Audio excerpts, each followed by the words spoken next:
বাংলাদেশের তেলের এখনো কোনো ঘাটতি নেই, তেল আছে। মানুষের মধ্যে একটা আতঙ্ক তৈরি হয়ে গেছে যে তেল পাবো কি পাবো না, এই জন্য চাহিদাটা হঠাৎ করে 2-3 গুণ বেড়ে গেছে।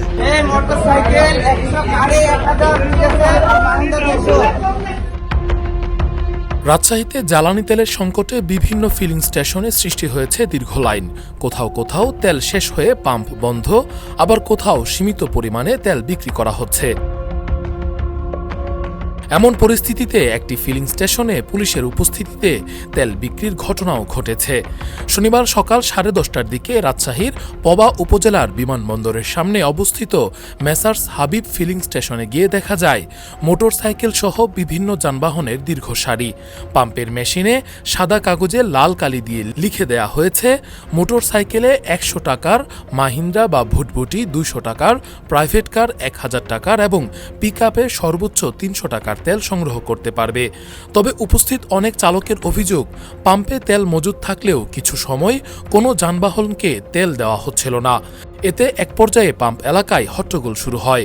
ক্ষুব্ধ চালকেরা বলেন, যদি তেল দেওয়াই না হয় তাহলে পাম্প বন্ধ করে রাখলেই পারত, অযথা আমাদের লাইনে দাঁড় করিয়ে হয়রানি করার কি দরকার। পরে কেউ একজন এয়ারপোর্ট থানায় খবর দিলে দ্রুত পুলিশের একটি টহল গাড়ি ঘটনাস্থলে পৌঁছায়। পুলিশের সঙ্গে পাম্প কর্তৃপক্ষের কথা হওয়ার পর মেশিন চালু করা হয় এবং উপস্থিত যানবাহনগুলোকে তেল দেয়া শুরু হয়। এরপর পুলিশের উপস্থিতিতেই তেল বিক্রি চলতে থাকে। এদিকে রাজশাহী বিভাগ জুড়ে পেট্রোল ও অকটেনের সরবরাহে ঘাটতি দেখা দিয়েছে। বিভিন্ন ফিলিং স্টেশনে বাইকারদের দীর্ঘ সারি দেখা যাচ্ছে।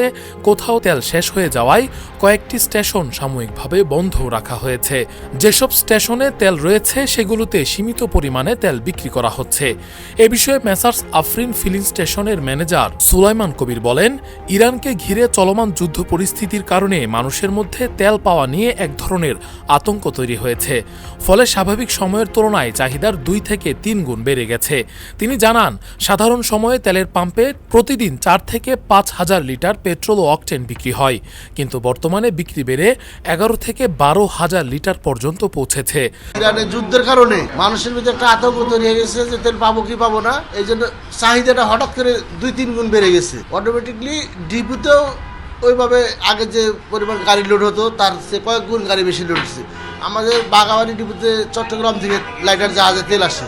তেলটা বাংলাদেশের তেলের এখনো কোনো ঘাটতি নেই, তেল আছে, কিন্তু সরবরাহ একটু মানে চাহিদা বেড়ে হঠাৎ করে বেড়ে যাওয়াতে সরবরাহটা একটু সমস্যা। মানে ওখান থেকে চট্টগ্রাম থেকে বাগাবাড়ি বসতে একটু সময় লাগে, ওই সময়টা আর কি হচ্ছে না, মেকআপ হচ্ছে না।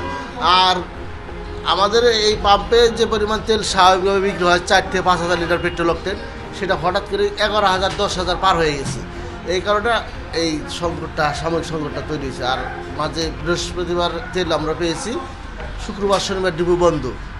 শুক্রবার শনিবার ডিপো বন্ধ থাকার কারণে তেলটা শেষ হয়ে গেছে। আবার রবিবারে আমরা আশা করতেছি তেল পাবো, তখন মোটামুটি আবার সবাইকে দিতে পারবো। তবে আগামীকাল নতুন সরবরাহ পৌঁছালে পরিস্থিতি আবারও স্বাভাবিক হয়ে যাবে বলে আশা করছেন সংশ্লিষ্টরা। Rakibul Islam Rais, Face the People, desk report.